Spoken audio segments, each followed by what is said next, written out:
E aí, tudo bem? Não? Tá difícil? Tá bom. Eu vou contar uma história para a gente fazer uma reflexão a respeito. Olá, meu nome é Marcelo Metal e esse é o canal Entre Dois Mundos. Seja muito bem-vindo. Hoje eu vou contar uma história para a nossa reflexão. Quero mandar essa história para o meu amigo Deni, lá do SEAC, que ele sempre fala dessa história. É assim, ó, é a história de um menino que queria muito ter um cavalo. Aliás, começa assim, né?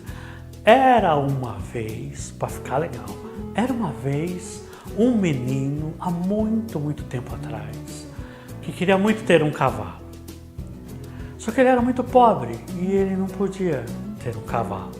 Então, o seu vizinho foi visitar o seu pai e disse para o pai desse menino: vamos chamar o menino de João para ficar mais legal. Puxa vida, né? Seu filho gosta tanto de cavalos e você não tem dinheiro para dar um cavalo para ele. É muito azar, né? O pai do garoto coçava a barbinha e dizia: pode ser como pode não ser. Deus sabe o que faz. Bom, e lá no reino do nosso amigo João, o que aconteceu? A cavalaria resolveu passar pela cidade para reabastecer os cavalos, para dar água, para cuidar antes de ir para a guerra, né? Então, o menino ficou super emocionado. Ele falou: putz, meu, a cavalaria estava lá e ele amava cavalos, sabia tudo sobre cavalos. Devia ter assim os seus 8, 10 anos, era uma criança, né? E aí, o que aconteceu? Ele ficou lá com a cavalaria, ajudando, cuidando, né? Auxiliando os cavaleiros com os animais. E o tempo passou. Quando chegou a hora da cavalaria partir, o coronel foi até o pai do garoto e disse: olha, tem um cavalo aí que ele não está muito bem não, mas o seu filho, se ele cuidar dele, com certeza o cavalo vai ficar legal. Então dá dó de levar um bicho desse jeito para a guerra, né? Então vou dar o cavalo de presente com pagamento pelos serviços prestados por ele. Nossa, imagina a felicidade desse menino, né? E quando a gente está feliz, o que acontece? O vizinho vai visitar. E o vizinho foi visitar o garoto e disse para o pai dele, falou: puxa vida, né? É muita sorte, né? Você tem um filho que gosta de cavalo, não pode comprar cavalo, e aí ganha o cavalo. É muita sorte, não é? O pai do garoto coçava a barbinha e dizia: pode ser, como pode não ser. Deus sabe o que faz. Então, o que o João fez? Construiu embaixo da sua janela um local grande assim, onde ele pudesse manter o cavalo, cercou, bem legal assim, né? E todos os dias pela manhã ele abria a janela e olhava. A primeira coisa que ele fazia durante o dia, pelo dia assim, né? Logo de manhã, era olhar o animal correndo por ali, né? O tempo foi passando e o que aconteceu? Um belo dia pela manhã, o João abriu a janela e não viu nada. O cavalo tinha fugido. Ele fugiu, cara. O cavalo fugiu. O João procurou esse bicho por toda a cidade. Procurou pelas cercanias todas. Procurou e não encontrou o cavalo. Nossa, imagina. O sonho dele havia se desfeito. Um rapaz que amava tanto. Ele ficou até doente de tanta tristeza. E quando a gente está doente, o vizinho vem nos visitar. E o vizinho chegou para o pai do garoto e disse: puxa vida, é muito azar, né, cara? Você tem um filho que gosta tanto de cavalos, não pode dar cavalo para ele, o cavalo aparece e agora o cavalo foge, seu filho fica doente, é muito azar, né, cara? O pai do garoto disse: pode ser ou pode não ser. Deus sabe o que faz. É que o ator é ruim, gente, só tem essa fala mesmo. Aí, o que aconteceu? O menino ficou doente, mas ninguém morre disso, né? E Todos os dias, apesar da tristeza, antes de retomar os seus afazeres, ele abria a janela pela manhã para relembrar do belo animal que ele tinha. O que aconteceu? Um dia ele acordou mais cedo do que o habitual, porque ouviu alguns barulhos e abriu a janela. Olha só, o cavalo havia fugido, foi lá para o meio das florestas, conheceu uma tropa de cavalos, porque o coletivo de cavalos é tropa, que eu já pesquisei. Conheceu uma tropa de cavalos e trouxe tudo junto com ele, fez amizade e trouxe. O menino, como ele era bom, conhecia de tudo, foi lá e laçou todos os cavalos, capturou todos. E aí, nessa época que cavalo valia muito, ele montou um negócio de cavalos. Compra, vende, troca, financia, xerox, 3x4, despachante. Ele montou um loca-cavalos, acho que um renta-horse. Ele fez um Uber de cavalos naquela época, foi uma coisa revolucionária. Assim ele subiu de nível. A sua família começou a ganhar muito dinheiro, né? E quando a gente está indo bem nos negócios, o vizinho veio nos visitar e falou para o pai do garoto: putz, cara, é muita sorte. Você tem um menino que gosta de cavalo e ganha o cavalo foge, traz um monte e agora vocês estão ricos, cara. É muita sorte, não é? O pai do garoto, ele disse: isso aí mesmo, pode ser como pode não ser. Deus sabe o que faz. Não sei se é sorte. Pode ser, pode não ser. O vizinho já estava até cismado assim, né? O cara só fala isso. E aí, a história segue. O garoto, o João, tinha muitos animais, como eu já disse, e a vida dele melhorou. E ele gostava de todos, mas o bicho que ele mais gostava era o primeiro, aquele que deu origem à série, sabe? Era desse que ele mais gostava. E ele, nem preciso dizer que ele vivia mais no lombo do cavalo do que no chão. Mas um dia, cavalgando com esse animal, o que aconteceu? O animal se assustou e derrubou. Ele caiu do cavalo em cima de uma pedra, fratura exposta no fêmur. O médico foi lá e falou: ó, é 1 ano sem poder subir em cavalo. Vai ter que ficar de cama 1 ano. E quando a gente está de cama, né? O vizinho vem nos visitar. O vizinho foi lá e falou pro pai do garoto: é muito azar, hein? Você tem um filho que gosta de cavalo, ia cavalo para lá e para cá, e ele tá andando, ficou rico. E aí aconteceu esse desastre. Agora o menino vai ficar 1 ano de cama. É muito azar, não é? O pai do garoto: pode ser, como pode não ser. Deus sabe o que faz. E realmente aquilo foi uma pancada forte, né? Porque para alguém que ama cavalos ter que ficar numa cama foi muito difícil. Quem ia tocar os negócios? Mas quando acontece, tem que se dar um jeito. Bom, haviam se passado 3 meses do acidente quando chegaram na cidade 2 enviados do rei. Sabe aqueles caras que usam aquelas calças assim, cabelinho assim, e desenrolaram um rolinho. No rolinho dizia o seguinte: o rei convoca todos os cidadãos desse vilarejo, dessa cidade, para ir para a guerra, porque nós estamos apanhando feio. Então todo homem entre 16 e 50 e poucos anos que tem a capacidade de pegar numa arma tem que ir para a guerra. E passaram pela cidade recolhendo todo mundo. Todo mundo foi, até o filho do vizinho. Mas teve um que não pôde ir, porque estava com a perna quebrada.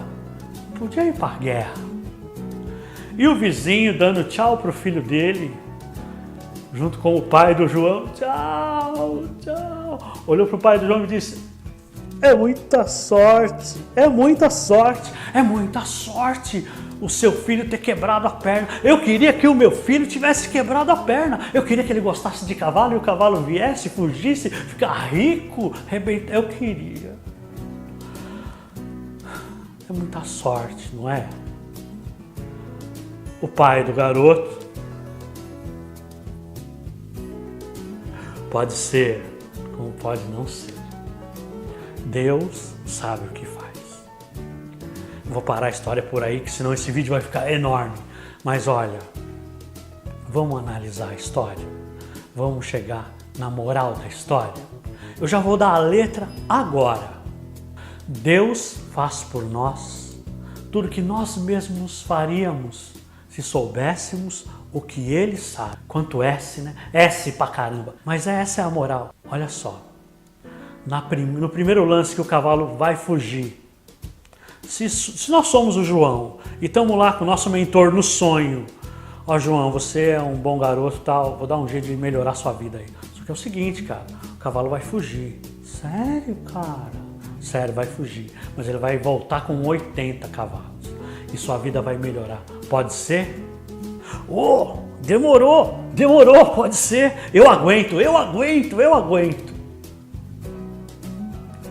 Na segunda parte, né? Na segunda queda lá, quando ele cai do cavalo e fica de cama. Ó João, no sonho, desprendido do corpo. Ó João, tá tendo uma guerra aí. Você gosta de guerra? Não, eu não gosto. Então é o seguinte, cara. Vamos fazer alguma coisa aí pra você não precisar ir pra guerra. Só que você vai ter que quebrar a perna, cara. Vai ter que ser um negócio pra você ficar de cama, não é qualquer coisinha.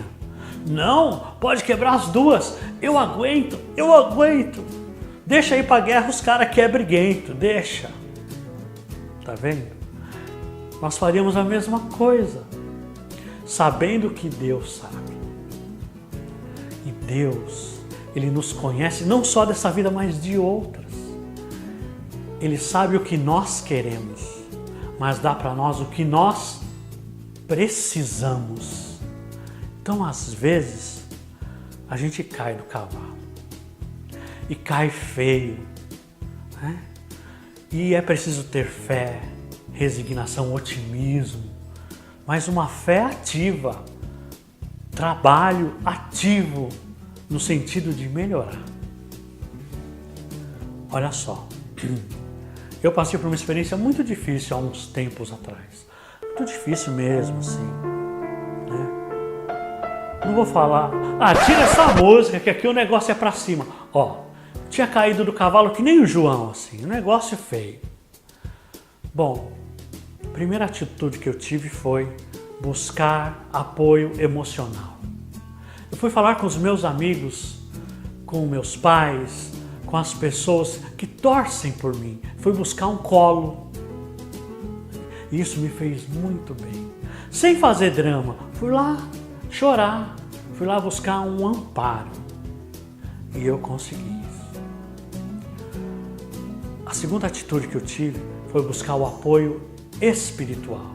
Já estava dentro do centro espírita, então foi muito fácil fazer uma entrevista e começar um tratamento, né? Para eu refletir, receber energias, parar um tempo para refletir sobre tudo o que tinha acontecido ali na proteção da casa espírita. E foi num desses dias, saindo do tratamento, que uma amiga minha falou assim: Marcelo, espera um pouquinho que o seu mentor mandou um recado para você. Eu, nossa, cara, mandou um recado, é? E ela falou, não, é rapidinho. O pessoal terminou de sair da câmara de passe, ela falou assim para mim: ele mandou dizer que é só uma fase. Eu, beleza. Aí eu saí do centro espírita, estava andando na rua, falei, pô, mentor, você é mó clichê, mano. Uma fase? Todo mundo já falou isso, cara. Eu já sei. Eu pensei que você ia falar um negócio assim, bem, né? Uma fase, cara. Tá louco. Com um mentor desse é melhor ter cachorro em casa. A gente fica rebelde, né? Nessas horas. Mas com o tempo, eu compreendi realmente que é uma fase. É como uma roda gigante, sabe? Tem horas que a gente está em cima, tem horas que a gente está embaixo. E quando a gente percebe que as coisas estão dificultando, a gente busca apoio. O ideal era sempre estar bem, né? Busca apoio e o ciclo descendente, a gente vira aqui e opa, já sobe. Já sobe. Né? Tá descendo, opa, não sobe. a gente busca o que? As ferramentas, prece, leitura, os passes, sabe? Para estar bem, manter a cabeça bem, não deixar a peteca cair, aqui já sobe. E mais, tem uma hora que a gente conquista uma harmonia, alguns momentos, né? A gente conquista uma harmonia tão legal, um equilíbrio tão bom, que a gente está aqui, ó, e as coisas na nossa vida começam a degringolar, mas a gente permanece em cima, com a vibração lá, mesmo que as coisas estão aqui embaixo. Paulo, ele dizia assim: é nas atribulações que o meu cálice transborda. Ele queria dizer que é nos momentos de sofrimento que ele se sentia testado, que ele podia dar o melhor dele mesmo. Interessante, ele escreveu as epístolas quando estava preso. Olha isso, foi o maior divulgador da Boa Nova. Terceira atitude, eu busquei o apoio psicológico. Nossa, importantíssimo. Fui fazer terapia. Conversei com a psicóloga que pegou a minha cabeça, que parecia um quebra-cabeça, e ela me ajudou a montar e colocar tudo em ordem. Pegou a embrameira dos fios e foi colocando no carretel de novo. Foi muito importante. Quando se passaram 40 dias, eu já estava de pé, firme, forte, sacudido, pronto para outra. Eu nem acreditava nisso, e aquilo na minha cabeça, é só uma fase. Sabe o que o Chico fala? Isso também passa. Isso passará. Então, meus queridos, fé, resignação, otimismo, esperança, acreditando que Deus está fazendo o melhor por nós. Buscar apoio espiritual, psicológico e emocional. Deus está fazendo o melhor por nós. Sabe aquele lance de pegadas na areia? Sabe que o cara sonha, aquela história? O cara sonha que ele olha para trás a vida dele inteira e tem duas pegadas. É que Deus está sempre do lado dele. Deus é nós, estamos juntos e pá, né? Mas quando ele olha, ele vê nos momentos mais difíceis só tem uma pegada. Aí ele fala, pô Deus, aí ó, na hora do aperto só tem uma pegada, né mano? Me abandonou? E Deus fala para ele, não cara, eu te amo, mas é muito cara. Na hora do aperto eu estava aqui com você, ó, segurando no colo. É por isso que só tem uma pegada. Então, meus queridos, não vamos desanimar. Vamos lutar, vamos nos esforçar, vamos ter fé, cara. Ter fé é ter a certeza que Deus está trabalhando por nós em todos os momentos da nossa vida. É isso. E aí, gostou? Então se inscreve no canal, toca no sininho, deixa o joinha. Mas como eu sempre digo, o importante não é isso. É passar para frente. Se você gostou, manda mensagem para frente.